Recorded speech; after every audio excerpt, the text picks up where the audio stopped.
जैसा मैं हर शनिवार सायंकाल आप सब लोगों से किसी न किसी विषय से चर्चा करता हूँ और वो चर्चा हमेशा सरकार की योजनाओं में किसी न किसी लाभार्थी को लेकर के की जाती है।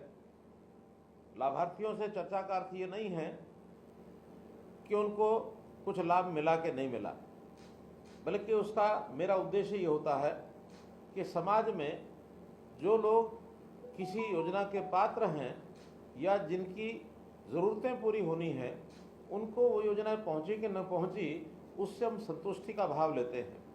तो आज इसी प्रकार की एक ऐसी योजना जो मेरे लिए बहुत महत्वपूर्ण है और उस योजना के लिए ही मैं आज आपसे बात कर रहा हूँ। वो योजना का नाम है आपकी बेटी हमारी बेटी। अर्थात ये जो बेटी का एक विषय ठीक 2014 में जब हम सत्ता में आए थे तभी से शुरू हुआ। प्रधानमंत्री जी ने बेटी बचाओ बेटी पढ़ाओ ये अभियान चलाया।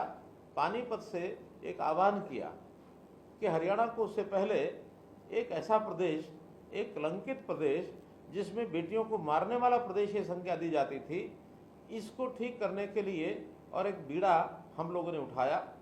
और उस आह्वान के अंतर्गत मुझे प्रसन्नता है कि न केवल सरकार ने बल्कि बहुत सी ऐसी सामाजिक संस्थाएं, चाहे उसमें खाप पंचायतें हों, एनजीओज हों अथवा कुछ धार्मिक सामाजिक संस्थाएं हों, सरकारी विभाग, चाहे वो हमारा होम डिपार्टमेंट है, चाहे हमारा जो बाल विकास महिला बाल विकास विभाग है अथवा स्वास्थ्य विभाग है, इन सब विभागों ने बीड़ा उठाया और हम जो जेंडर रेशो उस समय 870 के आसपास थी उसको बढ़ा करके 923 तक हम लेकर के गए। वर्तमान में भी ये जेंडर रेशो 917 और 923 के बीच ये चल रही है। एक बहुत बड़ी कामयाबी। जो बेटियां गर्भ में मार दी जाती थी उनको बचाने में पूरे सिस्टम ने और ये काम किया है, इससे मेरी संतुष्टि है। अब इसी के साथ मन में भाव पैदा होता है कि जो बेटियां जन्म लेती हैं वो किसी परिवार पर बोझ न बने, बल्कि बोझ नहीं बनती हैं। परिवार की मानसिकता ऐसी होती है कि शायद वो बेटी को बोझ मान बैठे। इसका हमने जब लोगों के सामने विषय रखा तो मुझे खुशी है कि लोगों ने स्वीकार किया कि बेटी भी हमारी वैसी ही है जैसे हमारा बेटा होता है। बेटे के जन्म पर जैसे कुआं पूजन के कार्यक्रम होते थे, थाली बजाने के कार्यक्रम होते थे, वैसे ही कार्यक्रम बेटियों के जन्म के समय भी होने लग गए। उनके जन्म पर कुआं पूजन हुआ, उनके जन्म पर छत पर चढ़ कर के लोग थाली बजाने लगे, खुशियां मनाने लगे। ये सारा विषय भी साथ साथ हुआ है। अब इन बेटियों को बचाने के बाद इनको पढ़ाना, पढ़ाने के बाद इनको आगे बढ़ाना, ये हमारा लक्ष्य था। हमने उनकी पढ़ाई के लिए भी व्यवस्थाएं की। स्कूल में, कॉलेज में उनकी कोई फीस ना लगे, ये व्यवस्था हमने बनाई। और हर 20 किलोमीटर के अंदर एक कॉलेज जिसमें हमारी बेटी बच्चियां वो पढ़ाई कर सकें, ये कॉलेज हमने खोले। हमने पिछले कार्यकाल में कुल 71 कॉलेज खोले हैं, जिसमें लगभग आधे ये केवल बच्चियों के लिए, महिलाओं के लिए, महिला कॉलेज इसको कह सकते हैं, वो हमने खोले हैं। तो पढ़ाई के अंदर भी आगे बढ़े हैं हम। जो लड़के लड़की के भेदभाव को दूर कर सके, और इसके लिए लड़कियों में खास करके एक विषय और ध्यान में आता था कि बच्ची का, जब लड़की का विवाह का समय आता था उस समय एक बहुत बड़ा खर्च माँ बाप के सिर के ऊपर पड़ता था। इसके लिए 2 योजनाएं शुरू की। एक योजना जिसके अंदर थी आपकी बेटी हमारी बेटी। अर्थात बेटी किसी परिवार अकेले की नहीं होती है, बेटी सबकी होती है, साझी होती है। बेटी का जब कोई विवाह के बाद विदाई करना होता है तो गांव के सब लोग विदाई करते हैं, तो उन बेटियों की शादी पर गांव के लोगों का कंट्रीब्यूशन भी होता है। परिवार पर ज़्यादा वजन न पड़े, हमने बेटियों की शादी में 31,000 रुपये से लेकर के 71,000 रुपये तक की नगद राशि ये देनी शुरू की है। खास करके जो हमारे BPL परिवार हैं, SC समाज के परिवार हैं, उनको ये राशि देनी शुरू की। और बेटी के जन्म के समय ही हमने भारतीय जीवन निगम बीमा उनको कहा कि आप एक इंश्योरेंस हमारा बेटी के नाम से करिए, ताकि बेटी की शादी के समय उसको 1 लाख रुपए की सहायता हो जाए। तो हमने हर बेटी के जन्म के समय, खास करके अनुसूचित जाति की जो हमारी बेटियां थी, उनकी पहली बेटी के समय ही 21,000 रुपया और एक मुश्त दे करके उनके नाम से बीमा कराया।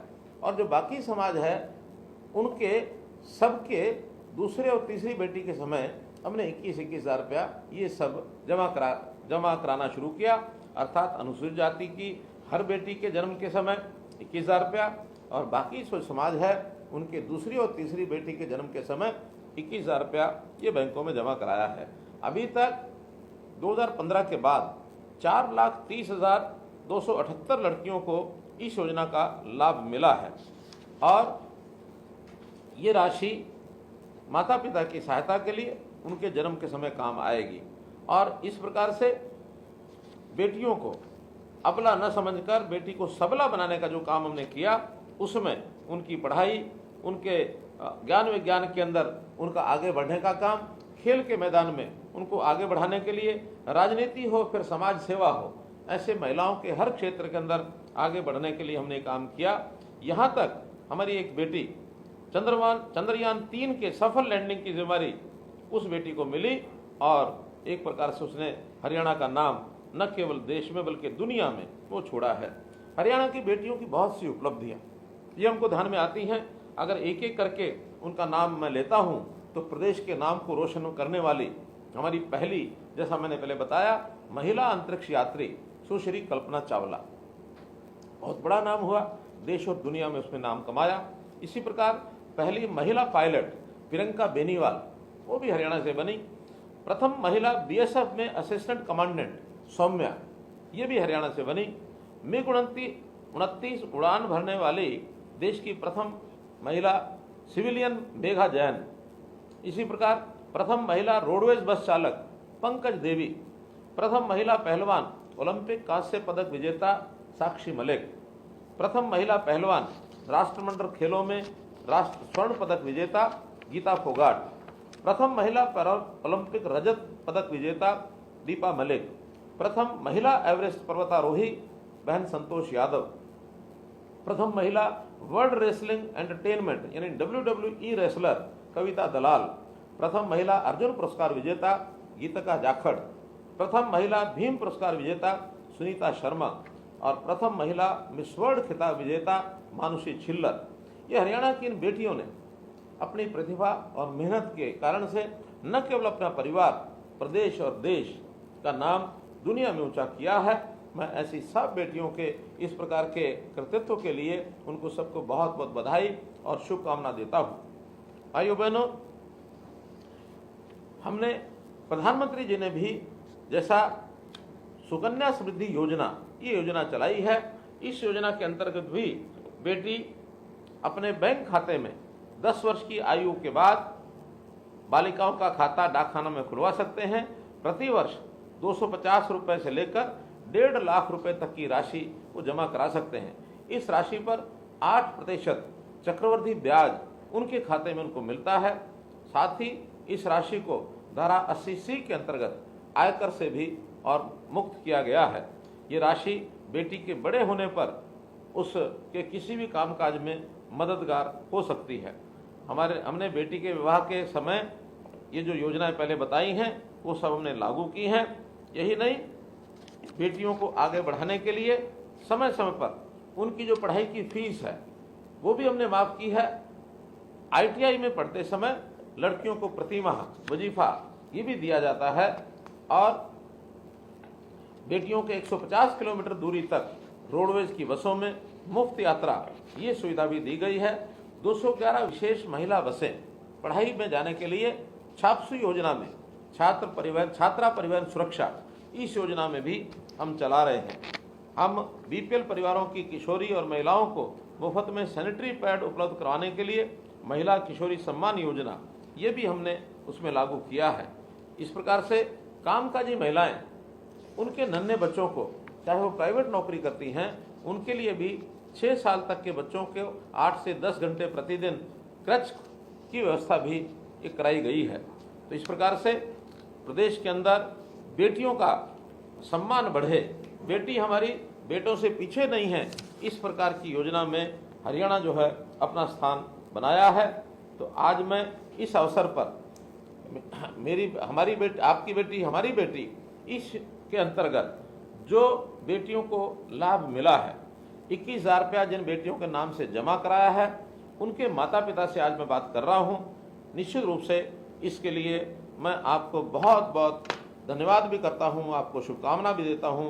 मैं बहुत बहुत आपका धन्यवाद करता हूं बेटियों के लिए। और तो और सामाजिक और राजनीतिक स्थिति पर भी हमने जो पग उठाए हैं वो भी कम सराहनीय नहीं है। हमने बेटियों की भागीदारी पंचायती राज में 50% की है और इस 50% के कारण से राजनीति में हमारी बेटियां बहुत आगे आई हैं। और इस कारण से पढ़ी लिखी होने के नाते से और बेटियों की संख्या इस भागीदारी को कहीं और उन्होंने आगे बढ़ाया है। तो मैं हमारी बेटियां, हमारी माताएं बहनें, उनके लिए अपनी ओर से बहुत बहुत शुभकामना करते हुए अपनी बात को यहीं समाप्त करता हूं। बहुत बहुत धन्यवाद।